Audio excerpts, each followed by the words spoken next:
WNST, towel ahead with our noses pressed up to the glass. This guy knows a little bit about that as well, covering all things Giants and Jets in the New York area, but he has been a national football writer for many, many years. You probably know his work from HBO as well as the New York Daily News. You can follow him out on Twitter at Gary Myers, NYDN. He has a book out called My First Coach, and he's written a bunch of books on Brady and Manning and Belichick and Patriots and all that stuff. Boy, a lot of palace intrigue for you. A lot of meat on the bone in New York with this Belichick-Brady story. Right, Gary? They're almost like our third hometown team here because of all the connections that have gone on over the years between the Jets and the Patriots, and the Giants playing the Patriots twice in the Super Bowl. So, yeah, it's been fun. In the last week or so to have this to write about, in addition to the Giants now looking for a new coach. All right, well, cut to the chase on the Belichick thing. I mean, you're one of the people that is stoked at a bid. Obviously, he tried to deny it, whatever. How much stock do you put into the Palace intrigue? And I'm a big fan of Seth Wickersham as well, and Wickersham, excuse me, at ESPN. And I read the piece, and it seems to add up and have some sense made to it. But this would be a bold act on the part of Belichick to say, I can go win without you, Tom, or for Tom to say, go ahead, Bill, I'll win without you, or for Bob Kraft in the middle of this, who probably wouldn't know much about winning anything without these two guys, right? Well, I wouldn't go that far. I think, Kraft hasn't gotten to where he is in life, being a billionaire without knowing how to put together a business. So, well, there's 31 other billionaires that can't find a quarterback. Yeah, I think he's a pretty smart guy, though, so he would have figured it out at some point, not had the degree of success that he's had with these two guys, but I think he would have figured it out. As far as where this is going, I mean, I agree with you about, Seth Wickersham. I think he's a great reporter, and I know he's been working on the story for a long time, and I can't confirm a lot of the stuff that he has in there because I don't know, personally, but, there's just so much detail in there. You have to figure that there's a lot of it is true, and even if only half of it is true, and I'm not even saying it's that little, that still means there's a lot going on there. And the denials from Brady and Belichick and Kraft in that joint statement they put out Friday, and then Kraft and Brady speaking separately on the issue, to be expected. I mean, what else would you think they were going to say in the middle? I mean, as they get ready to start their playoff run. I listened to Belichick's conference call on Monday, and he hesitated with his answers, and when he was finally said, can you definitively say that you're going to be back coaching the Patriots next year?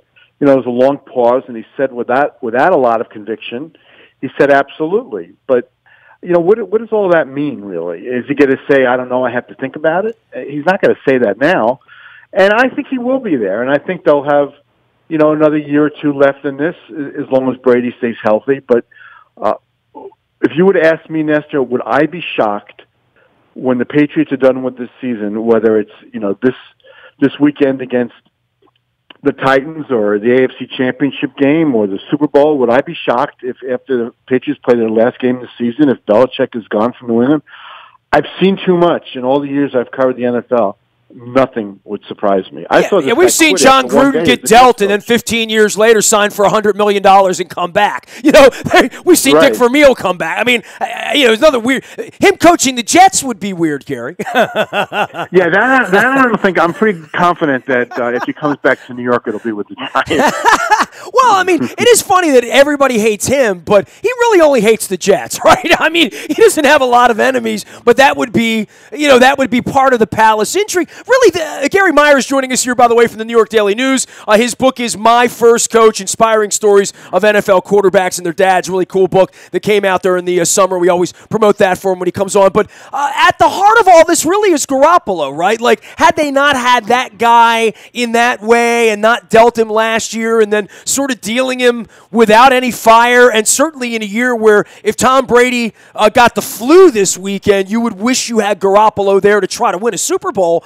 It's a strange tale, but selling off stars, that's not weird for Belichick. He did it to Jamie Collins last year, right?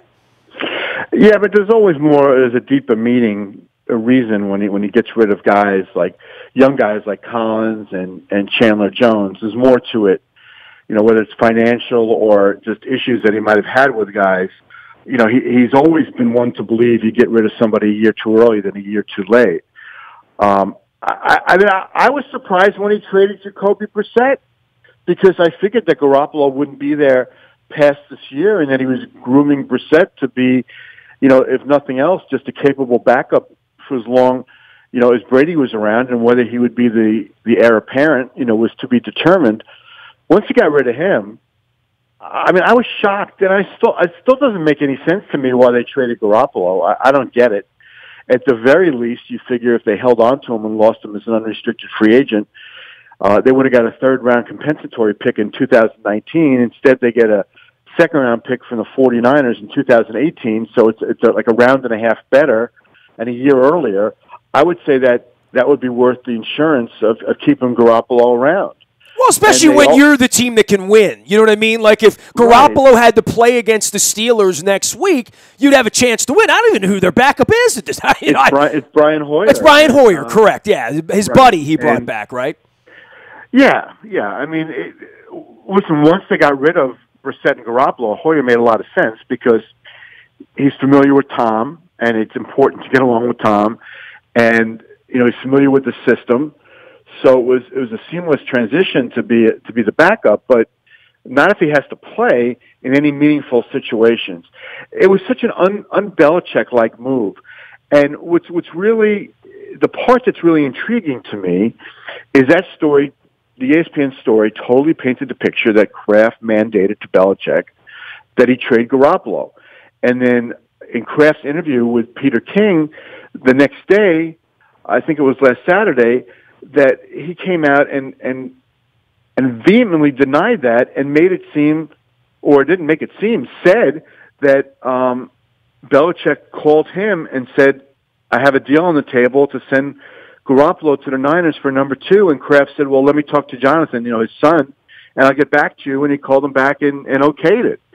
So those stories are 100% different and what adds to the intrigue, and like you say, the Palace intrigue in this, if the story that Seth Wickersham wrote relative to the Garoppolo trade came from the Belichick point of view, I'm not saying from Bill, but maybe from somebody close to Bill, and I'm not even sure this is true, but let's just say that it did.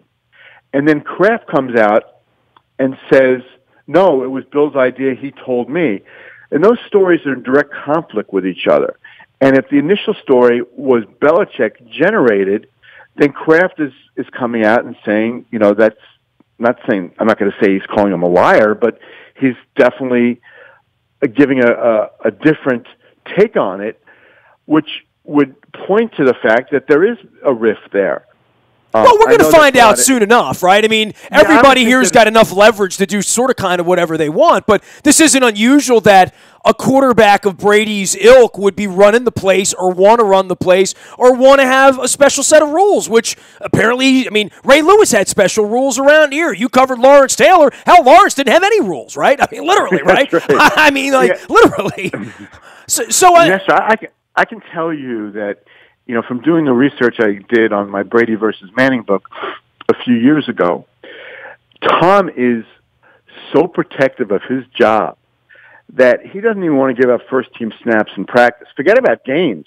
He doesn't want to give them up in practice because he never wanted to put Belichick in a position to look at his backup quarterback and think, well, maybe this guy can do a better job than my starter, even though at that point Brady had already won 3 Super Bowls. So, Tom, it's because of what happened with Tom at Michigan that he has no faith in coaches to a certain degree, that it took him until his 4th year at Michigan to get on the field when he thinks he should have been starting, probably in his 1st or 2nd year. And he still carries that around with him. By the way, so does Joe Flacco, who couldn't get on the field for, some Palco kid in Pittsburgh and then goes to Delaware. That's the beauty of that guy, right, of being a 6th-round pick. That's who he is in his soul, right? That's right. He still thinks that he has something to prove, and he's never satisfied. And as a result, he never wants to give anybody an opportunity to take his job away. Because you have to remember, even in the 2 years that he played at Michigan, and he was 20-5 as a starter, Lloyd Carr, who was the Michigan coach at the time, kept looking for opportunities to put Drew Henson in games because they were trying to keep Henson happy so he wouldn't go play for the Yankees, which he eventually wound up doing. So Tom never wants to give anybody an opportunity, and he has had some close friends as backups. That's the one thing I didn't agree with in the story, that Matt Castle is probably the best friend of a teammate he's ever had. Maybe Edelman is now in that level, but he and Castle were like brothers. And I think he's pretty friendly with Brian Hoyer. I don't know how he was with Ryan Mallett.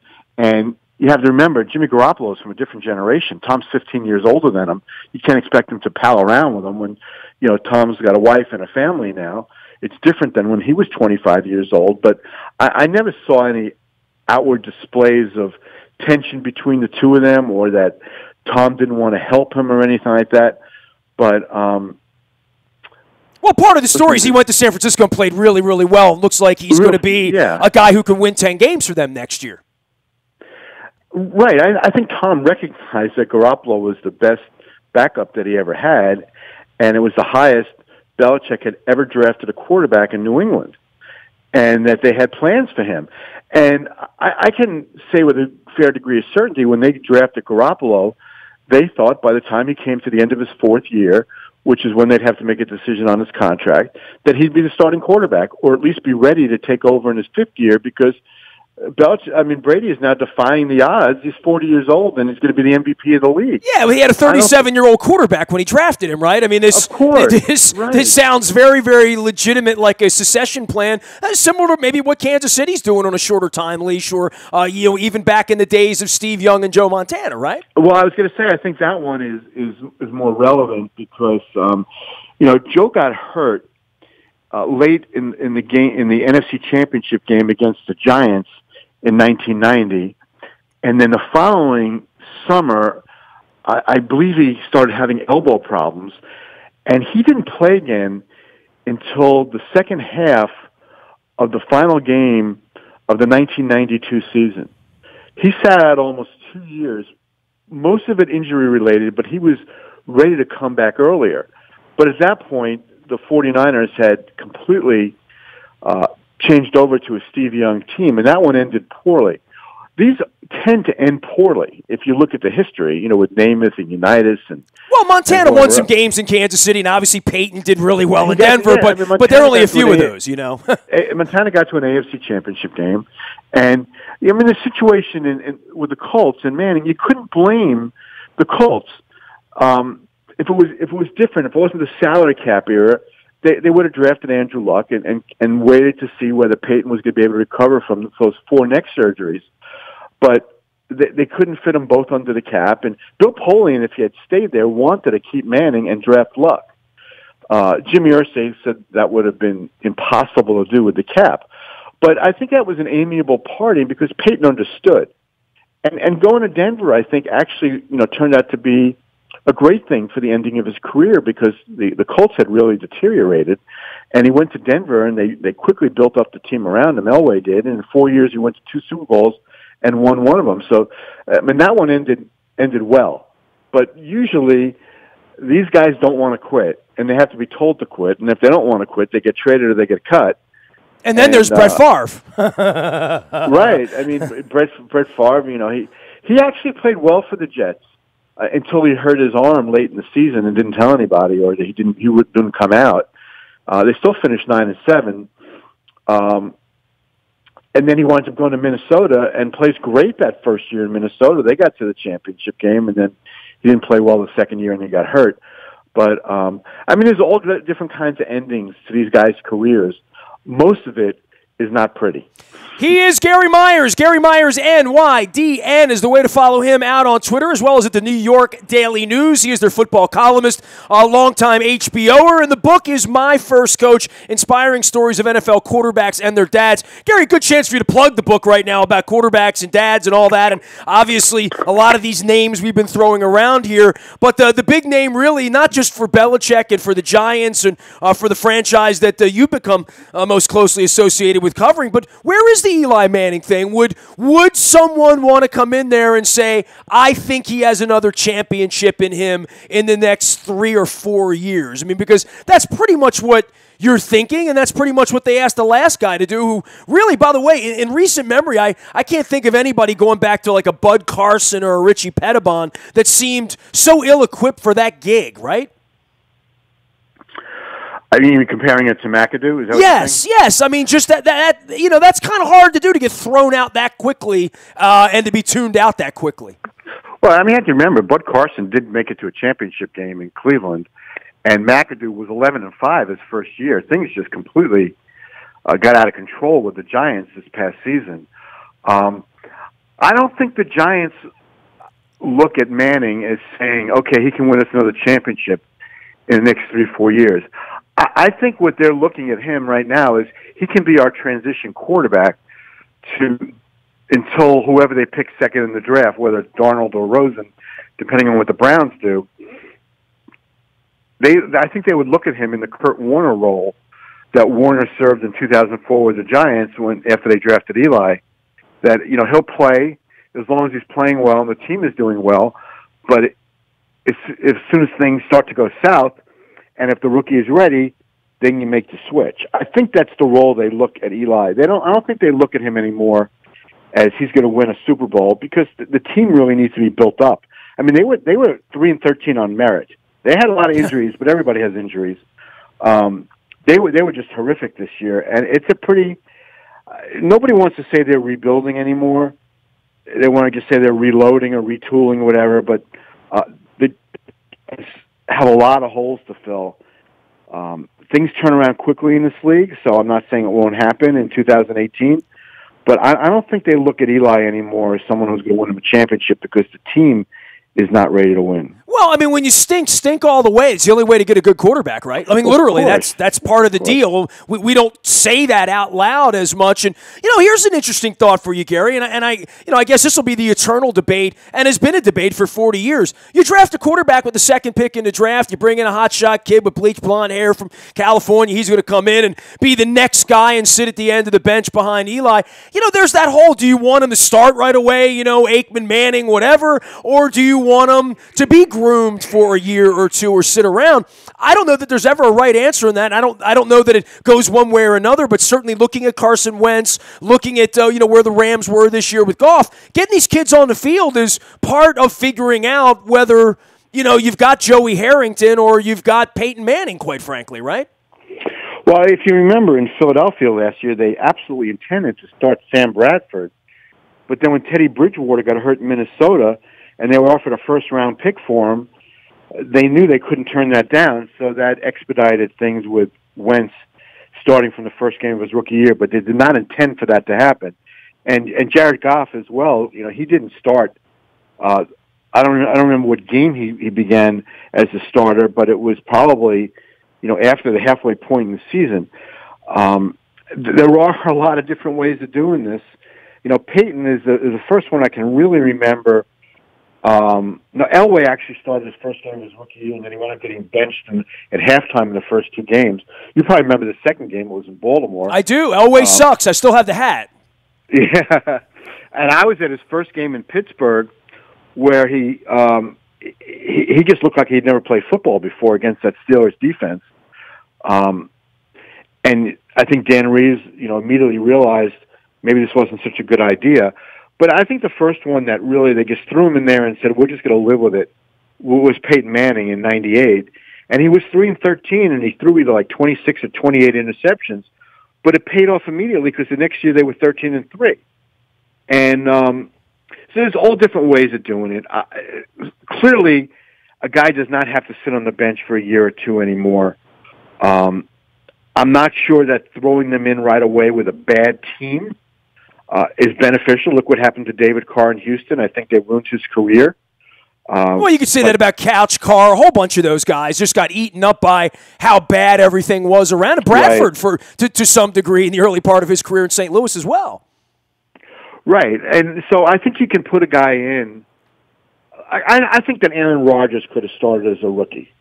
if Brett Favre wasn't there, because the Packers, what were they picking, 24th, 25th that year, so they were a pretty good team. So you can put a rookie in on a team like that and expect better than average results. You put him on a team like the Browns next year or the Giants, who have to rebuild their offensive line. I'm not sure that's a great idea, which is where Eli comes in. I mean, Eli is certainly better than any other veteran that they could possibly bring in to be a transition quarterback. I think they have a much better chance of keeping things respectable with Manning than they would bring in, say, a Josh McCown type, although he played well for the Jets this year, but, somebody like that. So I think that's what they're going to try to, I believe they're going to try to carve out a role for Eli with those circumstances. Now, the issue is, will he accept that? And my feeling is, Nestor, that you tell me where Eli is going to go next year, where he can play poorly and they're not going to bench him. He's got more benefit of the doubt in New York than he has anywhere else. And we already know the fans are on his side because of what happened this year. But, after watching the Jaguars play the other day, and you watch Blake Bortles, and you say, okay, as poorly as Eli played this year, he's so much better than Blake Bortles.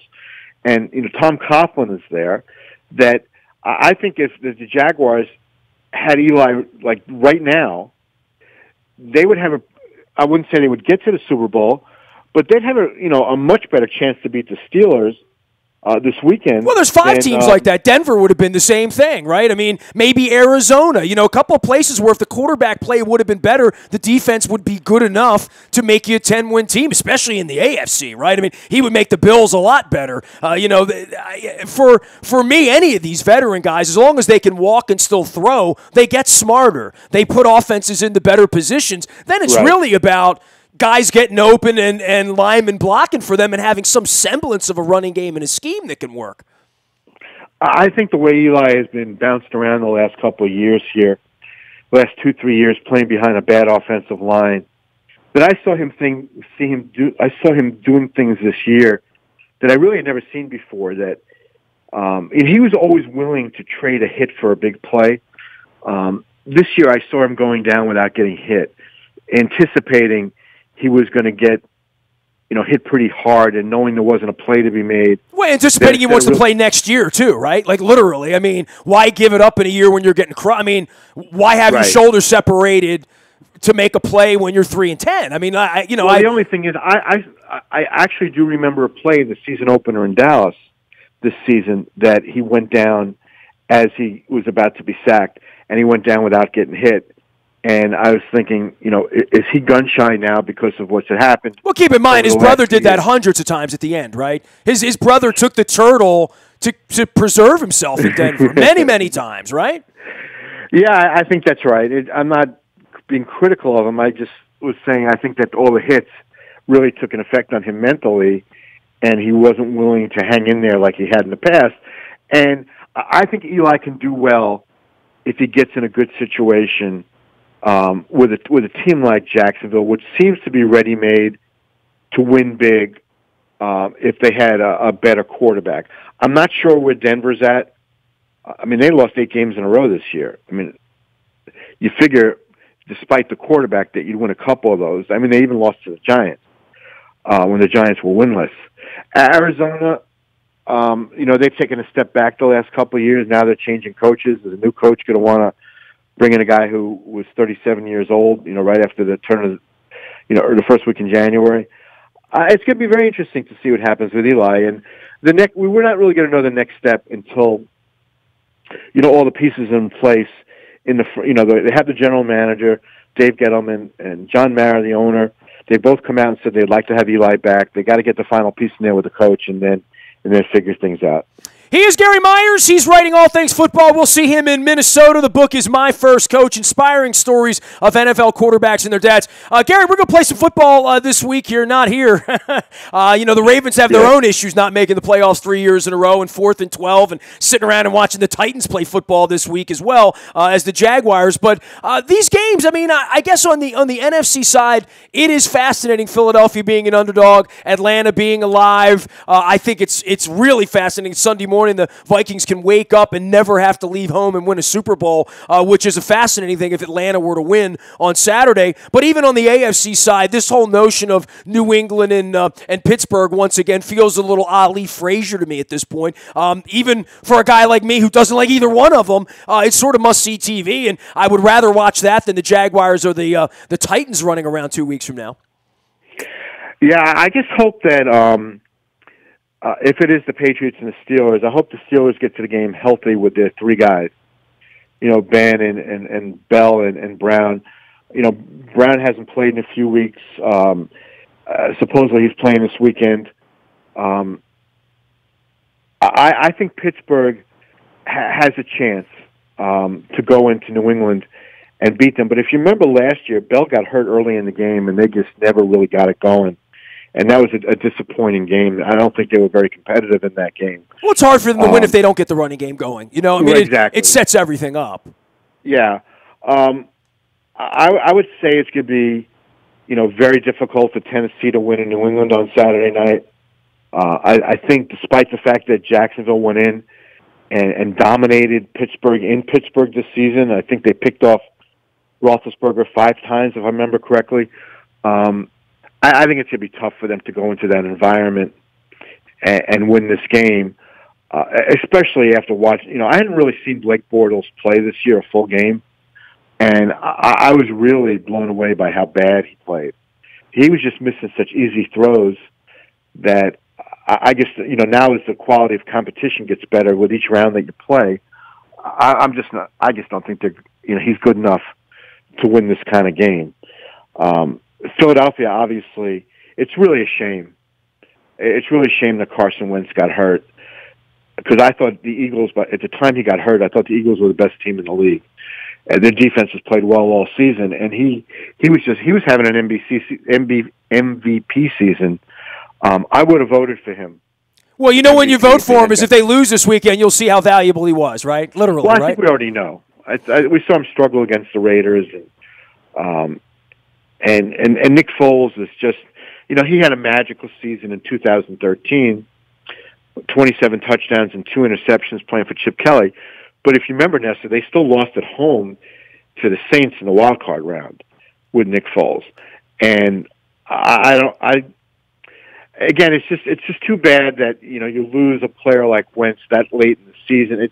It's tough when you lose them at any point, but at that point, they're on the verge of clinching the number 1 seed, and you really just want to keep everybody healthy until you get to January, and they couldn't do that with their most important player. So this is not the same Eagles team by any stretch. You know what is bizarre as a circumstance here coming up in a couple of weeks? The night that you convene with the 50-some-odd other NFL Hall of Fame voters for the Pro Football Hall of Fame, it'll be the anniversary, 5 years to the day, of Ray Lewis walking off the field down in New Orleans on the 4th and 1 and winning a second championship. Is there any doubt that Ray Lewis is going to Canton in August? I ask you this, Gary, because I'm putting a bus trip together. We're putting it on sale here in the next week. We've got all sorts of, purple thoughts of being in Canton in early August. I haven't heard anyone even remotely talk about derailing Ray Lewis for Canton in August.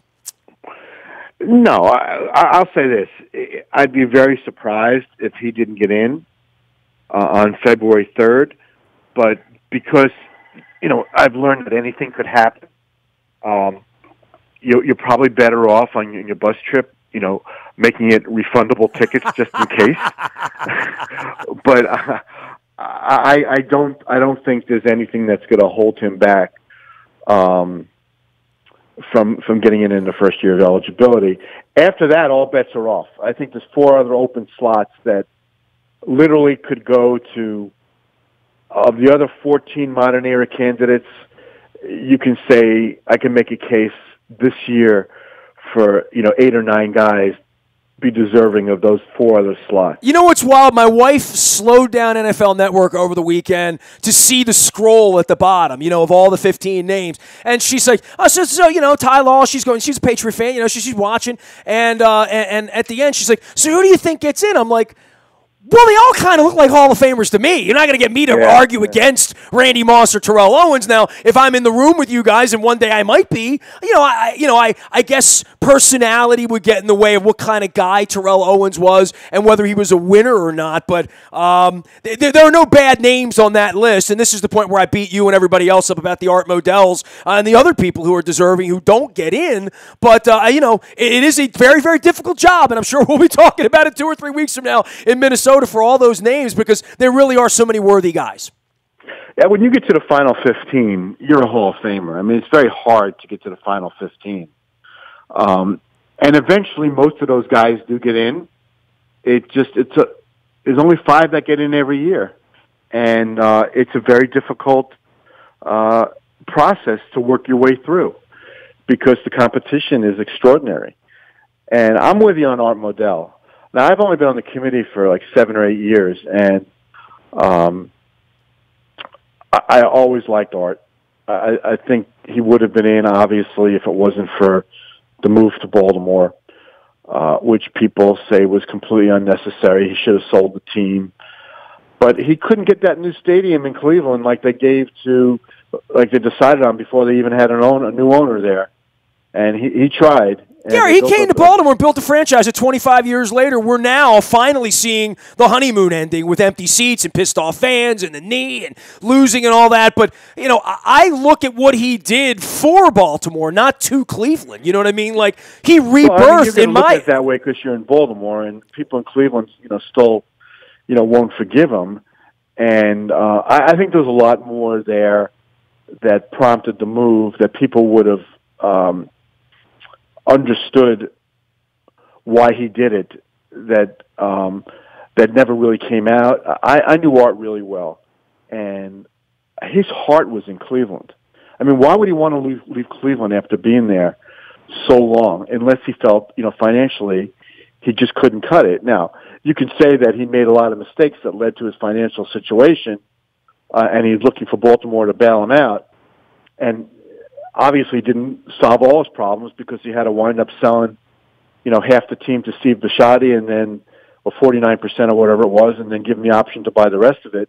That wouldn't have happened if he had been completely straightened out financially. So, Art did have some problems, but I also think he did an incredible amount for the league, especially, in the 60s on those television contracts that he really got the ball rolling on that along with Pete Rozelle.